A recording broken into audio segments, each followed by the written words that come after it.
നമസ്കാരം. എല്ലാവർക്കും ഷാബിഷിൻ്റെയും മൊയ്തീൻ ഷായുടെയും അഭിനന്ദനങ്ങളും ആശംസകളും. വളരെ ദുഃഖകരമായ വാർത്ത. അങ്ങനെ അത് ആദ്യം തുടങ്ങുന്നതിൽ സങ്കടമുണ്ട്. പെരിന്തൽമണ്ണ പാലക്കാട് പെരിന്തൽമണ്ണയിൽ 549 രൂപ എന്തോ കുടിച്ചു വന്നതിൻ്റെ പേരിൽ ഫൈനാൻസുകാർ ഭീഷണിപ്പെടുത്തി ഒരു യുവാവ് ആത്മഹത്യ ചെയ്തു. ഞാൻ പറയുന്നത് മൗലവിമാരോടും ഇസ്ലാം മത ആരാധനാലയങ്ങളുടെ കമ്മിറ്റി ഭാരവാഹികളോടും പ്രത്യേകം പറയാണ്, നിങ്ങളുടെ മഹല്ലിലെ അംഗങ്ങൾക്ക് മാസത്തിലൊരിക്കലെങ്കിലും വ്യക്തമായ നിർദ്ദേശങ്ങളടങ്ങുന്ന ഒരു ക്ലാസ്, അവബോധം, അവയർനെസ് കൊടുക്കണം. കാരണം ആത്മഹത്യ അത് ഏറ്റവും ആദ്യം ചെയ്യേണ്ട ഇസ്ലാം കൽപ്പിക്കുന്ന ഒരു കാര്യമാണ്. ആത്മഹത്യ ഹറാം എന്ന് വെച്ചാൽ നിഷിദ്ധമാക്കിയിരിക്കുന്ന ഒരേ ഒരു മതം ലോകത്ത് ഇസ്ലാം മതമുള്ളൂ. കാരണം ദൈവം നമുക്ക് തന്ന ആ ആയുസ്സിനെ നശിപ്പിക്കാൻ നമുക്ക് അവകാശമില്ല. മരണം ഓക്കെ. അപ്പോൾ പള്ളി കമ്മിറ്റി, അതായത് വോട്ടെടുപ്പിലൂടെ അധികാരത്തിൽ കയറാൻ ശ്രമിക്കുന്ന ഇന്ത്യയിലെ കേരളത്തിലെ മഹല്ല് കമ്മിറ്റി ഭാരവാഹികളോട് പറയാണ്, നിങ്ങൾ കുറച്ച് ഉത്തരവാദിത്വം നിങ്ങളുടെ അനുയായികളോടും സഹപ്രവർത്തകരോടും കാണിക്കണമെന്ന് വിനീതമായി അഭ്യർത്ഥിക്കണം. ആ കൂടുതൽ ഭരണകക്ഷി അല്ലെങ്കിൽ സർക്കാരിനുള്ള ഉത്തരവാദിത്വം. ഇതുപോലെ ഫൈനാൻസ് കമ്മിറ്റി ഭീഷണിക്കെതിരെ ശക്തമായി താക്കീത് കൊടുത്താൽ പറയാം, ശക്തമായി ശിക്ഷ കൊടുക്കണം, കഠിനമായി ശിക്ഷ കൊടുക്കണം. അവനക്ക് പരസ്യമായിട്ട് വെടിവെച്ചു കൊല്ലുമെന്ന് ഞാൻ പറഞ്ഞത്. ഒരു ആ തള്ള പറയുന്നു അത്താഴപ്പട്ടിണിയായിരുന്നു, തൊഴിലുറപ്പ് പരിപാടി ഉണ്ടായിരുന്നു, പോകുന്നില്ല, അത്താഴപ്പട്ടിണി കിടക്കുമ്പോഴാണ് ഈ സംഭവം. വെറും 649 രൂപ എന്ന് പറഞ്ഞാൽ 10 കിലോ അരിയുടെ വില വരുന്നില്ല. 10 കിലോ അരിക്ക് ഇപ്പോൾ 600 രൂപ വരും. അത് കിട്ടാൻ വൈകിയെന്ന് പറഞ്ഞിട്ട് അതന്നെ ആ സ്ഥാപനത്തിൻ്റെ റെപ്രസെൻറ്റേറ്റീവിൽ ഭീകരന്മാരും തീവ്രവാദികളും ഗുണ്ടകളും ഇത്രയും വെല്ലുവിളിച്ചപ്പോഴും എന്തൊരു പോലീസ് നിങ്ങൾ വായി നോക്കിയിരിക്കുന്നത്? ഇതിൻ്റെ പേരിൽ നിങ്ങൾ പിണറായി സഖാവിൻ്റെ എത്ര പോലീസ് എത്ര പേരെ അറസ്റ്റ് ചെയ്തിട്ടുണ്ട്? നിങ്ങൾക്കൊരു മാവോയിസ്റ്റിൻ്റെ ഒരു സൂക്തം കയ്യിൽ വെച്ചതിന് 2 പിള്ളേർ നിങ്ങൾ UAPA വെച്ച് ചുമത്തി അറസ്റ്റ് ചെയ്തിട്ടില്ലേ? മാസങ്ങളോളം കൊല്ലങ്ങളോളം ഇപ്പോഴും ഒറ്റ കിടപ്പെടുന്നു. അതേ പോലീസോട് പിണറായിയോട് ചോദിക്കുകയാണ്, ഈ സംഭവത്തിനെതിരെ ഇപ്പോൾ മണിക്കൂർ എത്ര കഴിഞ്ഞ്? 10-12 മണിക്കൂർ കഴിഞ്ഞ്. ഈ 12 മണിക്കൂറിൽ നിങ്ങൾ എത്ര പേരെ നിങ്ങൾ അറസ്റ്റ് ചെയ്തിട്ടുണ്ട്? പണ്ടൊക്കെ 20, 30, 40 വർഷം മുമ്പായിട്ട് പറഞ്ഞതിൻ്റെ പേരിൽ സിനിമാ നടൻ സിദ്ദീഖിൻ്റെ പേരിൽ കേസെടുത്ത് നിങ്ങൾ അന്വേഷിച്ചിടുന്നത് ജാമ്യം കൊടുക്കുകയൊക്കെ ചെയ്ത് നടക്കട്ടല്ലോ. അതേ പോലീസോട് ചോദിക്കുകയാണ്. കാരണം അന്ന് ഞാൻ പറഞ്ഞു, ഒരു യുവതി ഒരു പരിചയമില്ലാത്ത ഒറ്റ വിളിച്ചു, എന്നാൽ സിനിമാ നടനായിക്കോട്ടെ, എന്നാൽ അവൻ്റെ റൂമിലേക്ക് ഒറ്റ കയറി ചെന്ന് കഴിഞ്ഞ് പോന്ന് ഈ വർഷം 10 വർഷം കഴിഞ്ഞപ്പോൾ അവൾ പരാതിപ്പെട്ടതിൻ്റെ പേരിൽ ശിക്ഷാ നടപടിക്കും കേസിനും അന്വേഷിച്ചെടുക്കുന്ന പോലീസ് ഈ അനീതിക്കെതിരെ, ഈ ധിക്കാരത്തിനെതിരെ, ഈ പോക്കിനെതിരെ, ഈ ഗുണ്ടാസിനെതിരെ എത്ര പേര് 12 മണിക്കൂർ കഴിഞ്ഞിട്ട് എത്ര പേര് അറസ്റ്റ് ചെയ്തിട്ടുണ്ട്? ഞങ്ങൾക്ക് അറിയണം. പിണറായി പോലീസോടും CPI ഭരണകക്ഷിയോടും അവിടുത്തെ പാലക്കാട് ജില്ലാ സൂപ്രണ്ട് ഓഫീസിനോട് ചോദിക്കുകയാണ്, എത്ര പേര് അറസ്റ്റ് ചെയ്തെന്ന് നിങ്ങൾ അറിയിക്കണം.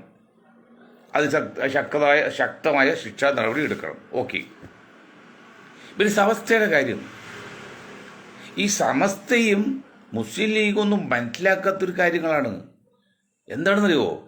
ഈ മലപ്പുറം ജില്ല പോലെ അത് മുസ്ലിം പോക്കറ്റാണ്. അതുപോലെ 600ഓളം പോക്കറ്റുകളാണ് ഇന്ത്യയിൽ ആകെയുള്ളത്. മുസ്ലിങ്ങളുടെ പോക്കറ്റ് 600ഓളം. അതറിയാൻ കാരണം ബാബരി മസ്ജിദ് പൊളിച്ചതിൻ്റെ അന്ന് അത് തലേ ദിവസം പിറ്റേ ദിവസം 3 ദിവസം ഈ 600ഓളം പോക്കറ്റുകളും പട്ടാളക്കാവലായിരുന്നു. എൻ്റെ കുഞ്ഞാക്കായും ലീഗും മുഷാവറ തങ്ങളെ കണ്ടല്ലോ. നിങ്ങളിതുപോലും അറിയുന്നുണ്ടോ? ഇതുപോലെ 600 മുസ്ലിം പോക്കറ്റുകളുണ്ടായിരുന്നു ഇന്ത്യയിൽ. ഇപ്പോഴും ഉണ്ടത്. ആ 600 മുസ്ലിം പോക്കറ്റിലും ഇന്ത്യൻ പട്ടാളം തലേ ദിവസം പിറ്റേ ദിവസം 3 ദിവസം കാവലായിരുന്നു. എന്താ അവർ അനങ്ങാതിരിക്കാൻ വേണ്ടി. അപ്പോൾ ആദ്യമായിട്ട് മുസ്ലിം ലീഗോട് പറയുന്നത്, നിങ്ങളാണ് ഇന്ത്യൻ മുസ്ലിങ്ങളുടെ ഏക രക്ഷാമാർഗം എന്നുള്ള ചിന്താഗതി നിങ്ങൾക്കുണ്ടെങ്കിൽ അത് നിങ്ങൾ തിരുത്തണം. നിങ്ങൾക്കൂടി സാധിക്കില്ല. Nothing do it. മറ്റൊന്ന് നിങ്ങളാണ് അവരുടെ ശക്തിയെന്ന് മുസ്ലിം സമുദായത്തിലുണ്ടെങ്കിൽ അത് നിങ്ങൾ മാറ്റിവെക്കണം. എന്ന് വെച്ച് മുസ്ലിം ലീഗ് എതിർക്കണമെന്നോ മുസ്ലിം നശിപ്പിക്കണമെന്നല്ല. അത് ഒരു ഭാഗത്ത് നടക്കട്ടെ, മറ്റ് വേറെ ഭാഗം നടക്കട്ടെ.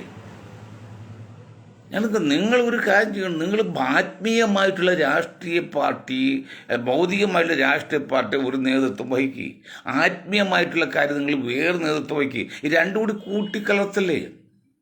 അപ്പം ബി ജെ പി പോലും സംഘപരിവാർ പോലും ബി ജെ പിയുടെ ദേശീയ പ്രസിഡന്റ് ആരാണ്? ഇന്ത്യയിൽ ബി ജെ പിയുടെ പ്രധാനമന്ത്രിയാണ്. ഏതിലും സ്വാമിമാരാണോ? സ്വാമിമാരുടെ ബന്ധമില്ലേ?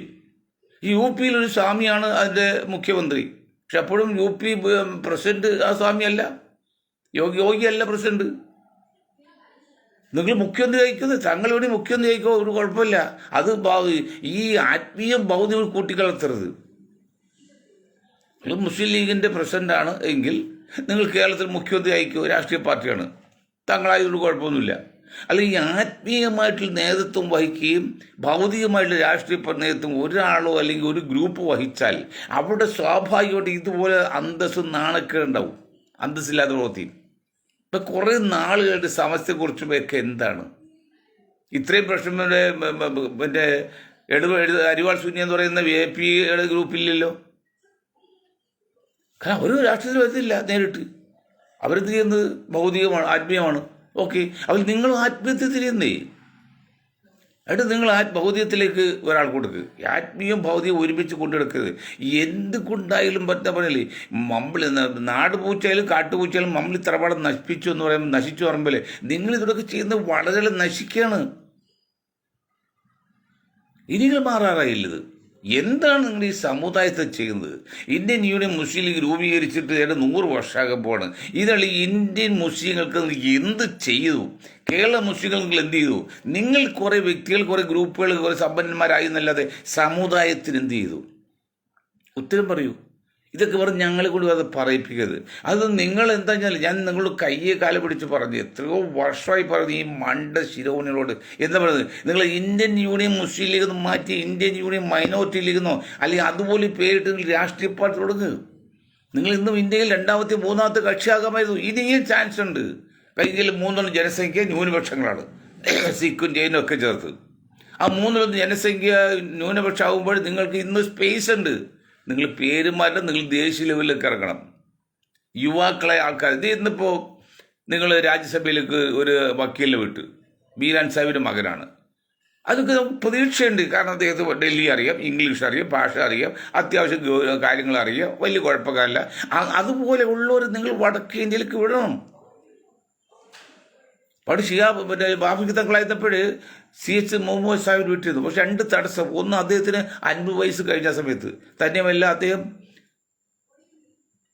പ്രായമാണ്. മറ്റ് ഉറുദു പോലുള്ള ഭാഷകൾ അത്ര കണ്ട് ഇതല്ല. അതുകൊണ്ട് അത് ഷൈൻ ചെയ്യാൻ പറ്റില്ല. ഒരു വർഷം വീണ്ടും പുള്ളി നാട്ടിലേക്ക് വന്നു. അത് CH മുഹമ്മദ് സാഹിബ് കേരള രാഷ്ട്രീയത്തിൽ മടങ്ങിയതുപോലെ കുഞ്ഞാക്കായും മടങ്ങി കേരള രാഷ്ട്രീയത്തിലേക്ക്. നിങ്ങൾക്കൊന്നും ഇന്ത്യൻ രാഷ്ട്രീയം പറ്റൂല, വടക്കേന്ത്യൻ രാഷ്ട്രീയം പറ്റൂല. ഇബ്രാഹിം സുലൈമാൻ പറ്റുന്നു, ബെനാത്തോലും പറ്റുന്നു. ഇപ്പോൾ ഒരു ദേശീയ പ്രശ്നമുള്ള തമിഴ്നാട്ടിൽ ഒരു താടിക്കാരൻ കാക്കാം എന്ത് ഇന്ത്യൻ യൂണിയൻ മുസ്ലിം എന്ത് ചെയ്താൽ മനുഷ്യ ശബ്ദം കേൾക്കാനുണ്ടോ? അങ്ങനെ പ്രസ്ഥാന ആളുണ്ടോ? ഇവിടെ 2 MP-മാരിൽ നിന്നും BJP 300, 350, 400 MP ആയിക്കൊണ്ടിരിക്കുന്ന സമയത്ത് നിങ്ങളും അതേക്കാൾ എത്രയോ പാരമ്പര്യം നിങ്ങൾക്കുണ്ട്. BJP 80-ലാണ്. 80 തുടങ്ങിയതിന് 45 വർഷമായിട്ടുള്ളൂ. നിങ്ങളോ അതിനേക്കാൾ എത്ര വർഷം പോടിക്കുക? എന്നിട്ട് നിങ്ങൾ എന്തിവിടെ എത്തിപ്പോ പറയണ്ടേ? സ്വയം നമുക്ക് പറ്റൂല്ലെങ്കിൽ വടക്കേ ഇന്ത്യൻ രാഷ്ട്രീയത്തിൽ പാടുപെടാമെന്ന് എനിക്ക് പറ്റൂല. അത് കുഞ്ഞാക്ക മനസ്സിലാക്കി കുഞ്ഞാക്ക തിരിച്ചു വന്നു. ഓക്കെ, CH മൂവ്മെന്റ് തങ്ങൾ വിട്ടു, അത് വിജയിക്കാൻ തിരിച്ചു പോന്നു. അവർക്ക് ഈ വട്ടത്തിൽ കളിച്ച് അധികാരത്തിൽ കയറി അധികാരത്തിൽ ശീതളച്ചാൻ, CH ആണെങ്കിലും അധികാരത്തിൽ ശീതളച്ചാൻ അനുഭവിച്ചാൽ ജീവിച്ച് മരിച്ചത്. അദ്ദേഹം BW മന്ത്രിയായിരിക്കുവാൻ മരിച്ചത് അധികാരത്തിൽ ഇരുന്നോട് തന്നെയാണ്. എന്താ എന്നാലും വ്യക്തി കണ്ട് കുഴപ്പക്കാരനായിരുന്നില്ല. കുഞ്ഞാക്കൊന്നും അധികാരം ജീവിക്കാൻ പറ്റില്ല. അത് സംഘപരിവാർ 100 വർഷേ അധികാരമല്ല, ഒന്നുമില്ല, ഒരു പഞ്ചായത്ത് മെമ്പർ പോലും ആകൂല എന്ന് പൂർണ്ണ ബോധ്യമുള്ള സമയത്താണ് ഇത്രയും കാലം പാടുവിട്ട് പണത് ഈ പ്രസ്ഥാനത്ത് ഉണ്ടാക്കിയത്. നമ്മൾ പറയുമ്പോൾ എല്ലാം പറയണ്ടേ? അതുപോലെ ത്യാഗം ചെയ്ത് ഏത് കോൺഗ്രസ് ചെയ്തിട്ടുണ്ട്? ഇപ്പോൾ ഉമ്മൻചാണ്ടിയുടെ കാര്യം എന്നല്ല ഞാൻ പറയും, ചാണ്ടി ഉമ്മൻ്റെ കാര്യം. അപ്പോൾ സതീശനോട് പറയാണ്, സതീശൻ്റെയൊന്നും അത്ര അങ്ങോട്ട് മ്ലേച്ഛമായ രീതിയിലൊന്നും ചാണ്ടി ഉമ്മനോട് സംസാരിക്കരുത്. അതാണ് നിങ്ങൾക്ക് അൺഫിറ്റാണ് പറയാൻ കാരണം. കേരളത്തിൽ മുഖ്യമന്ത്രി ആഗ്രഹിക്കാൻ നിങ്ങളൊന്നും ഫിറ്റല്ല. കാരണം ചാണ്ടി ഉമ്മൻ്റെ ഉയരില്ലായ്മ പറഞ്ഞു, ഓക്കെ, അത് നമ്മൾ ചിരിച്ച് അല്ലെങ്കിൽ അത് ചിരിച്ച് കളത് പുച്ഛിച്ച് കളയരുത്. ഒരു കോൺഗ്രസ്സുകാരൊന്നുമില്ലെങ്കിൽ ഒരു നല്ല കോൺഗ്രസ്സുകാരല്ലേ, അവർ നമ്മൾ കണക്കിലെടുക്കണ്ടേ? എന്താണ് സതീശൻ നിങ്ങൾ അങ്ങനെ ചെയ്യുന്നത്? നിങ്ങൾ ആരെന്ന് നിങ്ങളുടെ ധാരണ? നിങ്ങളിവിടുത്തെ എല്ലാം നിങ്ങൾക്ക് നിങ്ങളുടെ ഭാവം കണ്ടാൽ ഞങ്ങളുടെ ചോദ്യം ചെയ്യാൻ ആര് എന്നാണ് നിങ്ങൾ ചിന്തിക്കുന്നത്. അങ്ങനെയല്ല, നിങ്ങൾ ചോദ്യം ചെയ്യാനൊക്കെ പറ്റും. ചോദ്യം ചെയ്യാൻ പറ്റാത്ത ആളൊന്നുമില്ല. ചോദ്യം ചെയ്യാൻ പറ്റാത്ത ആളുടെ ഇവിടെ തങ്ങളെ പോലും ചോദ്യം ചെയ്യുന്നുണ്ടല്ലോ. അപ്പം അതുകൊണ്ട് സതീശൻ എല്ലാമാണെന്ന് വിചാരിക്കരുത്.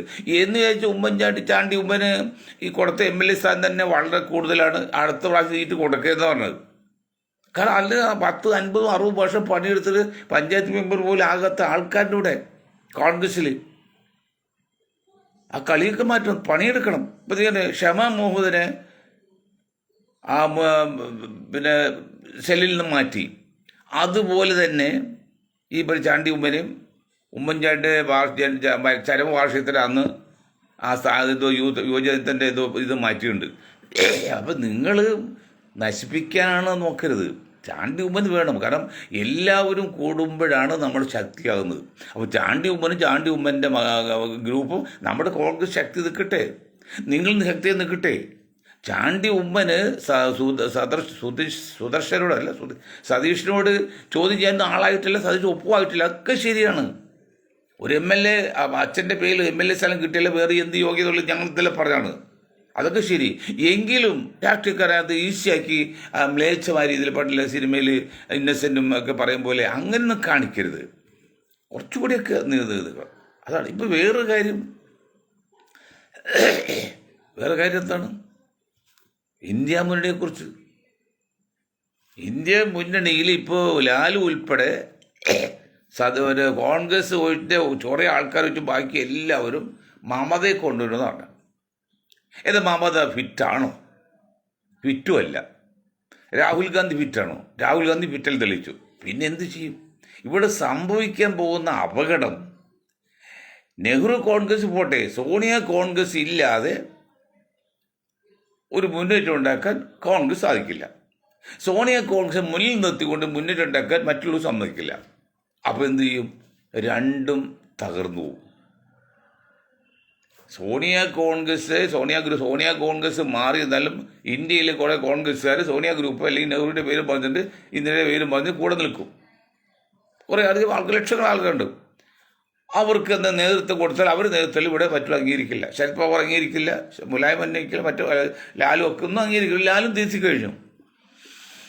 അപ്പം അതിൽ നിന്നെല്ലാം മനസ്സിലാകുന്നത് ഇന്ത്യയിലെ അതിസങ്കീർണമായ ഒരു വിഷയമുണ്ട്.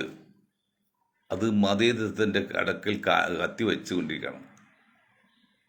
നമ്മൾ പറഞ്ഞ പോലെ വെറുപ്പിൻ്റെ രാഷ്ട്രീയം പറഞ്ഞത് അതൊന്നും രാഷ്ട്രീയം പറഞ്ഞാൽ അതിന് സ്നേഹത്തിൻ്റെ കട തുറന്നിട്ടൊന്നും എന്തു പറ്റി? അതുകൊണ്ട് അന്ധമായിട്ട് രാഹുൽ ഗാന്ധി അല്ലെങ്കിൽ സോണിയ കുടുംബത്തോ സ്നേഹിക്കുന്ന കോൺഗ്രസ്സുകാരെ നിങ്ങളൊരു കാര്യം മനസ്സിലാക്കണം. അവരുടെ നേതൃത്വത്തിൽ ഇന്ത്യയിൽ ഒരു ഭരണം ഉണ്ടാക്കാൻ സാധിക്കില്ല. ഇത് ഉണ്ടായി എന്ന് പറഞ്ഞാൽ മൻമോഹൻ സിംഗും പിണറായി നരസിംഹവുമാണ്, രാഹുലൊന്നും അല്ല. അത് നമ്മൾ പറഞ്ഞല്ലോ, 541 വീണ്ടും 541 സീറ്റുള്ള ഇന്ത്യൻ പാർലമെൻറ്റിലേക്ക് ഇന്ന് ഇന്ത്യൻ നാഷണൽ കോൺഗ്രസ്സിലെ ശക്തനായ നേതാക്കളിൽ രാഹുൽ ഗാന്ധിയോടോ അല്ലെങ്കിൽ പ്രിയങ്ക ഗാന്ധിയോടോ മുകളിൽ അല്ലെങ്കിൽ ഒപ്പമുള്ള വേറെ ആരുണ്ട്? ആരുമില്ല. അവർക്ക് ജയിക്കാൻ ഈ കൊച്ചു കേരളത്തിൽ വയനാട് നിന്ന് മത്സരിച്ച് ഇങ്ങനെ വന്നപ്പോൾ ആ ഒറ്റ കാരണം കൊണ്ടാണ് ഇപ്പോൾ കേരളത്തിൽ BJP വളർന്നുകൊണ്ടിരിക്കുന്നതും വടക്കേ ഇന്ത്യയിൽ കോൺഗ്രസ് തകർന്നുകൊണ്ടിരിക്കുന്നതും. പറഞ്ഞ് നിങ്ങൾക്ക് മനസ്സിലാകുന്നില്ലല്ലോ. അതിങ്ങനെ മനസ്സിലാക്കണം. ഈ 100 വർഷക്കാലം മുസ്ലിം ലീഗ് ആ പേര് വെച്ചുകൊണ്ടാണ് അവരെ മലപ്പുറം ലീഗായിട്ട് അതമ്പതിച്ച ആ ഒരു വിഭാഗം അവരെല്ലാം പറഞ്ഞ് മനസ്സിലാക്കേണ്ടത്. രാഹുലെ ഇത് ഡേഞ്ചറാണത്. നിങ്ങൾ 540 പാർലമെൻറ്റ് സീറ്റാണ് ഇന്ത്യയിലുള്ളത്. അതിൽ നിങ്ങളേക്കാൾ വലിയ നേതാക്കൾ ഇന്ന് ഇന്ത്യയിലില്ല കോൺഗ്രസ്സിൽ. അപ്പോൾ നിങ്ങൾ വന്ന് ഈ ഞങ്ങളുടെ കീഴിൽ വന്ന് മത്സരിച്ച് നിങ്ങൾ പാർലമെൻറ്റിൽ എത്താൻ നോക്കിയാൽ അത് അപകടമാണെന്ന് പറയാനുള്ള ഒരു അറിവോ സത്യസന്ധതയോ ആത്മാർത്ഥതയോ കാര്യശേഷിയോ ഈ ലീഗിൻ്റെ നേതാക്കൾ കുഞ്ഞാക്കോ അല്ലെങ്കിൽ തങ്ങൾക്കുണ്ടായി. തങ്ങളെ വിട്ടാൽ ആ ഒരു ഭൗതികവാദി, ഒരു ആത്മീയ നേതാവ്. അല്ലാതെ ഇപ്പോൾ ആത്മീയവും ഇല്ല അതിൽ. മറ്റ് കാരണന്മാരെ പാരമ്പര്യം ഒന്നും ഇപ്പോൾ ആത്മീയമില്ല, ഒന്നുമില്ലാത്ത അവസ്ഥ. പോട്ടെ, കുഞ്ഞാക്കൾക്ക് മനസ്സിലായില്ലേ? കുഞ്ഞാക്കൾക്ക് മനസ്സിലായിട്ടില്ല. ഇവിടെ സതീഷിന് മനസ്സിലായിട്ടില്ല. പിന്നെ സുധാകരൻ മനസ്സിലായിട്ടില്ല. പിന്നെ എങ്ങനെയാണോ നിങ്ങൾക്ക് ഇനി ഇന്ത്യ ഭരണത്തിൽ കയറുന്നത്? ഇപ്പം നിങ്ങളുടെയൊക്കെ ധാരണ, മമത ഉൾപ്പെടെ ധാരണ, ഇന്ത്യ മുഴുവൻ നേതാക്കളുടെ ധാരണ എങ്ങനെയെങ്കിലും BJP താഴെ അധികാരത്തിൽ കയറിയ എന്നുള്ള ഇല്ല. കാരണം ഞങ്ങൾ ജനതാദൾ നാഷണലിസ്റ്റ് പറയുന്ന പോയിന്റ്, എല്ലാ രാഷ്ട്രീയ പാർട്ടിയും ലക്ഷ്യം അധികാരമാണ് എങ്കിൽ ജനതാദൾ നാഷണലിസ്റ്റ് ലക്ഷ്യം അധികാരമല്ല, മറിച്ച് ലക്ഷ്യത്തിലേക്ക് എത്തുവാനുള്ള മാർഗങ്ങളിൽ ഒന്ന് മാത്രമാണ് അധികാരം. അപ്പോൾ എന്താണ് ലക്ഷ്യം? ഇവിടെ സാമൂഹ്യനീതി, സോഷ്യൽ ജസ്റ്റിസ്. പുലിയായാലും പറയലായാലും നമ്പൂരിയായാലും നായരായാലും ക്രിസ്ത്യായാലും മാപ്പിളയായാലും മുസ്ലിമായാലും അവർക്കുള്ള തുല്യ അവകാശം, സോഷ്യൽ ജസ്റ്റിസ്, നീതി. അതുണ്ടോ? അതാണ് ഞങ്ങളുടെ ലക്ഷ്യം. അല്ല ഭരണത്തിലല്ല. ഇവിടെ കോൺഗ്രസിൻ്റെ അല്ലെങ്കിൽ ഇപ്പോൾ ഇന്ത്യ മുഴുവൻ ലക്ഷ്യം അധികാരത്തിൽ കയറാൻ മാത്രമേ ഉള്ളൂ. അതല്ല, നിങ്ങൾ പയ്യേണ്ട അധികാരത്തെക്കാൾ ഉപരി ഇവിടെ സാമൂഹ്യ നീതി, എല്ലാവർക്കും നീതി ലഭിക്കണം, സുരക്ഷിതത്വം ഉണ്ടാകണം. ഇതാണ് ഞങ്ങളുടെ ലക്ഷ്യം എന്ന് പറഞ്ഞുകൊണ്ട് മുന്നോട്ട് പോയി ഈ BJPയുടെ സംഘപരിവാർ ആശയത്തെ ഒന്ന് മാറ്റിവെച്ചിട്ട് ജനങ്ങളിൽ ബോധവൽക്കരണം നടത്തണം. ഇപ്പം ഞങ്ങൾ തലസ്ഥാനം മധ്യകൃത്ത് മാറ്റാൻ പറയും. ചെറിയ സംഭവമല്ല, വലിയ സംഭവമാണ്. ചെറിയ രീതിയിലാണ്, പക്ഷേ അത് എത്ര കണ്ട് വലിയ രീതിയിലാണ് സ്പ്രെഡ് ചെയ്ത് പോകുന്നതായോ? നിങ്ങൾ മാർക്ക് സ്റ്റഡി ചെയ്ത് നോക്കുന്നത്. കേരളത്തിൽ പ്രതി എറണാകുളം ജില്ലയിലേക്ക് തലസ്ഥാനമായിട്ട് കുട്ടി എന്താ വെച്ചാൽ 100 ചോദിച്ചാൽ 90 പേരും പറയും അത് വേണമെന്ന്. കാരണം ഞങ്ങൾ രഹസ്യമായിട്ടാണെങ്കിലും പരസ്യമായിട്ടാണെങ്കിലും ചെറിയ രീതിയിലാണെങ്കിലും അത്ര കണ്ട് ബോധവൽക്കരണം നടത്തിക്കൊണ്ടിരിക്കുകയാണ്. മനുഷ്യൻ സാമൂഹിക ജീവിയാണ്. മനുഷ്യൻ പ്രതികരണശേഷി വേണം. പ്രതികരണശേഷി ഉണ്ടാണെങ്കിൽ എന്ത് ചെയ്യണം? ബോധവൽക്കരണം ചെയ്യണം. ബോധവൽക്കരണം ചെയ്താൽ മനുഷ്യൻ്റെ പണി തീർന്ന്, ഉത്തരവാദിത്വം തീർന്ന്. പിന്നെ അവൻ പ്രതികരിച്ചോളും. അപ്പം അടിമയാണെന്ന് പറഞ്ഞ് മനസ്സിലാക്കി അവൻ പ്രതികരിച്ചോളും. ഇത് അവന് പറഞ്ഞ് മനസ്സിലാക്കുന്നില്ല. ഈ ബോധവൽക്കരണ പരിപാടി അല്ലെങ്കിൽ പ്രതികരണശേഷിയെക്കുറിച്ചൊക്കെ എൻ്റെ കുഞ്ഞാക്ക മുസ്ലിം ലീഗിൻ്റെ ഏത് നേതാക്കൾ ചിന്തിച്ചിട്ട് പോലും ഉണ്ടോ? 100 വർഷം നിങ്ങൾക്ക് കിട്ടിയില്ല ഇന്ത്യയിൽ. 100 വർഷം ഏകപക്ഷമായിട്ട് പ്രവർത്തിക്കാൻ സമയം കിട്ടിയിട്ട് നിങ്ങൾ എന്ത് ചെയ്തു ഇന്ത്യയിൽ? ഞാൻ ഒരിക്കലും കുറ്റപ്പെടുത്തല്ല, നിങ്ങളോട് ഇഷ്ടം കൊണ്ടായിട്ടില്ല. പക്ഷേ സമുദായം ഇന്ന് വളരെ കഷ്ടത്തിലാണ്. നിങ്ങൾ കുറച്ച് പേർ കാറുണ്ട്, പ്രതാപമുണ്ട്, പണമുണ്ട്, ഒക്കെ ഉണ്ട്. പിന്നെ റിസോർട്ടുണ്ട്, അല്ലെങ്കിൽ പിന്നെ കൃഷി ഫാമൊക്കെ ഉണ്ട്. സുഖലോലുവരാണ്. അതല്ലല്ലോ. ഇന്ന് നിങ്ങൾ ആലോചിച്ച് നോക്കുക കുഞ്ഞാക്ക, നിങ്ങളുടെ വർക്കം. ഞാനിപ്പോൾ എൻ്റെ വർക്കാണെന്ന് മരിച്ച പയ്യൻ, അതിൻ്റെ ഉമ്മാൻ്റെ ഫോട്ടോ ഉണ്ട്. നിങ്ങളുടെ വീട്ടുമുറ്റത്തല്ലേ പരിതൽ മണ്ണാതുണ്ട്. നിങ്ങൾ ഇത്രക്കാലം 10-100 വർഷം ഭരിച്ച് 67% നിങ്ങൾ കേരളത്തിൽ മുഖ്യമന്ത്രി ഉൾപ്പെടെ ഭരിക്കുന്ന ലീഗ്. നിങ്ങളുടെ മണ്ഡലത്തിൽ 549 രൂപ കിട്ടാണ്ടായിട്ട് കൊടുക്കാത്ത പേരിൽ ആത്മഹത്യ ചെയ്ത് പറഞ്ഞത് ഞാനുണ്ടാക്കിയല്ല. നിങ്ങൾ പിന്നെ ഈ സമുദായത്തിന് വേണ്ടി നിങ്ങൾ എന്ത് ചെയ്തതാണ്? ഉത്തരവാദിത്വമുണ്ട്. അല്ല മഹൽ കമ്മിറ്റിയിൽ പ്രസിഡന്റ് ആകാൻ വേണ്ടി, കമ്മിറ്റി ഭാരവാഹിയാകാൻ വേണ്ടി വോട്ടെടുപ്പുകൾ വന്ന് മത്സരിക്കുമ്പോൾ നിങ്ങൾ അവൻ്റെയൊക്കെ ആത്മാർത്ഥ മതമായിട്ട് എന്ത് ബന്ധമുണ്ട്? ഒരു മതവിശ്വാസി അവരെന്ത് ചെയ്യും? സാധാരണ ഇതിൽ പള്ളി ഭരിത അകന്ന് നിൽക്കും. എന്തെങ്കിലും പോരായി കിട്ടി അപ്പോൾ പരിഹരിക്കും. അതാണ് എൻ്റെ ആത്മാർത്ഥമുള്ള ഈ അള്ളാഹുൽ ഭയമാണ് ചെയ്യുന്നത്. കാരണം അത്ര കണ്ട് സൂക്ഷിക്കേണ്ട ഒരു ഇതാണ് പള്ളി ഭരണം എന്നുള്ളത്. ആദ്യ സ്ഥാനം ആ ഭരണം കിട്ടാൻ വേണ്ടി 2 ഗ്രൂപ്പ് ഉണ്ടായിട്ട് മത്സരിച്ച് വോട്ട് കിട്ടാൻ വേണ്ടി പ്രചരണം നടത്തി പണം മുടിക്ക് വരുന്ന ഈ നേതാക്കൾ ആ മഹൽ എന്ത് ചെയ്യും? നിങ്ങളിലേക്ക് പ്രവൃത്തി കുറവുകൊണ്ടല്ലേ ആ പയ്യനൊക്കെ മരിക്കുന്നത്. നിങ്ങൾ മറ്റ് സമുദായങ്ങൾ വിട്ടാളെ, നിങ്ങളുടെ സമുദായത്തെങ്കിലും ഒന്ന് ബോധവൽക്കരണം ചെയ്യാൻ പാടില്ല. നിങ്ങൾ സൗകര്യമുണ്ടല്ലോ, പണമുണ്ടല്ലോ, പ്രതാപമുണ്ട്, ചെയ്യുന്നുണ്ടോ? ഇതന്നെ കോൺഗ്രസിനെ പറ്റുന്നു. അപ്പോൾ കോൺഗ്രസിൻ്റെയൊക്കെ ലക്ഷ്യം എങ്ങനെയെങ്കിലും BJP താഴെ ഇറക്കി അധികാരത്തിൽ കയറിയാൽ മതി എന്നുള്ളതാണ്. അതല്ല ലക്ഷ്യം. ലക്ഷ്യം വേണ്ടത് ഇവിടെ സാമൂഹ്യ നീതി നടപ്പിൽ വരുത്തണം. എല്ലാവർക്കും തുല്യ അവകാശം വേണം. ഞാനോ എൻ്റെ സുഹൃത്തുക്കളോ ജനിച്ച് അവൻ്റെ കഴിവുകൊണ്ടല്ല, കഴിവുകൊണ്ടുമില്ല. അതങ്ങനെ ഓട്ടോമാറ്റിക് ജനിച്ചുപോയി. ജീവിക്കാൻ ഒരു അവകാശമാണ്. അത് ലോകം അംഗീകരിച്ച കാര്യമാണ്. ആ അവകാശമാണ് ഇന്ത്യയിൽ പല സ്ഥലത്തും പല മേഖലകളിൽ ഇല്ലാതായി വരുന്നത്. ഇപ്പോൾ UP ഒരു ജഡ്ജി പറഞ്ഞതാണ്, ഹൈക്കോടതി ജഡ്ജി പറഞ്ഞത്, ഭൂരിപക്ഷ സമുദായം പറയും പോലെ ഭരിക്കണം, അത് ന്യൂനപക്ഷം സമ്മതിക്കണം. ന്യൂനപക്ഷം മുസ്ലിം സമുദായം എന്ന് പറഞ്ഞാൽ വൃത്തികെട്ടവരാണ്. ഇതാണ് അങ്ങനെയുള്ള ഇന്ത്യയിലെ ജനങ്ങളിൽ ഒരു വിഭാഗം ഉള്ളപ്പോൾ അവർ ബോധവൽക്കരണം നടത്തി അതല്ല ശരി, ഇതാണ് ശരി എന്ന് പറഞ്ഞ് നിങ്ങൾ പ്രചരണം നടത്തി ആശയവിനിമയം നടത്താൻ വേണ്ടി, അല്ല ഭരണത്തിൽ കയറുന്നുള്ളല്ല. അത് ഏതുപോലെ തരുമോ? കുളം താഴ്മ കുറ്റി തന്നെ പറയും. നമ്മൾ കുളം താഴ്ത്താൻ വേണ്ടി കുറ്റി പറിക്കാൻ വേണ്ടി കുളം താഴ്ത്തണ്ട. ഇവിടെ പലരും കുറ്റി പറിക്കാൻ വേണ്ടി കുളം താഴ്ത്തും. അപ്പോൾ എല്ലാവരും അറിയുകയും ചെയ്യും. അതുകൊണ്ട് നിങ്ങൾ ഭരണത്തിൽ കയറാൻ വേണ്ടി ശ്രമിക്കില്ലേ? നിങ്ങൾ സാമൂഹ്യ നീതി നടപ്പാക്കാൻ വേണ്ടി ശ്രമിക്കൂ. അപ്പോൾ നിങ്ങളുടെ കയ്യിലേക്ക് അധികാരം വരുമെന്ന് ഭൂരിപക്ഷം കിട്ടിയാൽ പോരെ. അത് നിങ്ങൾ ചെയ്യുന്ന ഇന്ത്യ മുന്നേ പേരിട്ട് അഭ്യാസം കാണിക്കല്ല, ആ ഭാസം കാണിക്കല്ല. ആ ഇലക്ഷൻ വോട്ടിങ്ങിനെ കുറിച്ച് അപാകതനിട്ട് എത്ര വർഷമായി കോൺഗ്രസ് നേതാക്കൾ ഇതേവരെ ആത്മാർത്ഥമായിട്ട് അതിനുവേണ്ടി ഇറങ്ങിയിട്ടുണ്ടോ? ഗാർഗെ ഡ്യൂട്ടിയിൽ നിന്ന് പോകാൻ പോകണം. അപ്പോൾ പറഞ്ഞു രാഹുലിൻ്റെ ഒരു പദയാത്ര നടത്തുന്നു.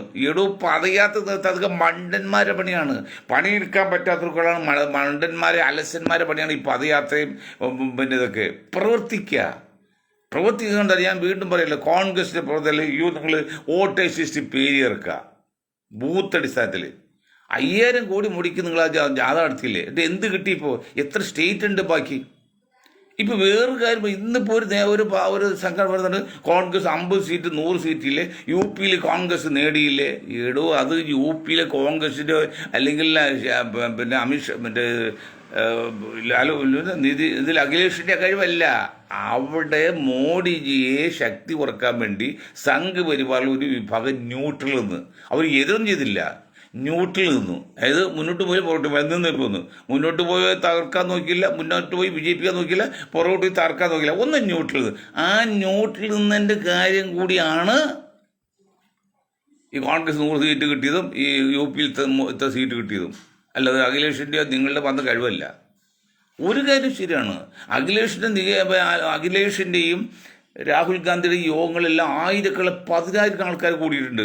നമ്മൾ കണ്ടിട്ടല്ലോ. അത് മോഡിയുടെ യോഗത്തിൽ 1000 പോലും 2000 ഒക്കെ ഉണ്ടാവുള്ളൂ. ഇതിന് വോട്ടെടുക്കുമ്പോൾ അവർ ജയിക്കും, നിങ്ങൾ തോൽക്കുന്നു. അത് 2 കാരണമാണ്. ഒന്ന്, വോട്ടിംഗ് മെഷീനെ കുറിച്ച് ചിലപ്പോൾ വന്നുകൊണ്ടിരിക്കുകയാണ്, പൂർണ്ണ ബോധ്യമായിട്ടുണ്ട് തട്ടിപ്പിട്ടത്. മറ്റൊന്ന്, വോട്ടേഴ്സ് ലിസ്റ്റ് പേര് ചേർക്ക് ആൾ കൂടി വോട്ടാവില്ല. ഞങ്ങൾ പരീക്ഷയ്ക്ക് എഴുതാതെ കുട്ടി എത്ര ഉറക്കം വെച്ച് പഠിച്ചിട്ട് വല്ല കാര്യമുണ്ടോ? പരീക്ഷ ജയിക്കണമെങ്കിൽ എഴുതണം ആദ്യമായിട്ട്, എന്നിട്ടും റിസൾട്ട് വരെ. അപ്പം നിങ്ങൾ ആദ്യം വോട്ടേഴ്സ് ലിസ്റ്റ് പേര് വെക്കണം. വോട്ടേഴ്സ് ലിസ്റ്റ് പേര് ചേർത്തോട് മാത്രം കാര്യം നടക്കുമോ? ഇല്ല. പിന്നെ എന്തെങ്കിലും വോട്ട് ചെയ്യിക്കണം. ഇനി വോട്ട് ചെയ്താൽ മാത്രം മതിയോ? പിന്നെ എന്തെങ്കിലും വോട്ടെണ്ണി റിസൾട്ട് ഔദ്യോഗികമായി പ്രഖ്യാപിക്കുന്നവരെയും പോളിംഗ് ഏജന്റുമാർ കണ്ണിൽ എണ്ണ ഒഴിച്ച് കാത്തിരിക്കണം. അപ്പം കുറേയൊക്കെ അങ്ങനെ യു പിയിൽ നടന്നിട്ടുണ്ട്. സമാജ്വാദി പാർട്ടി കാത്തിരുന്നുണ്ട്. നിങ്ങളിത്ര കാത്തിരുന്നു.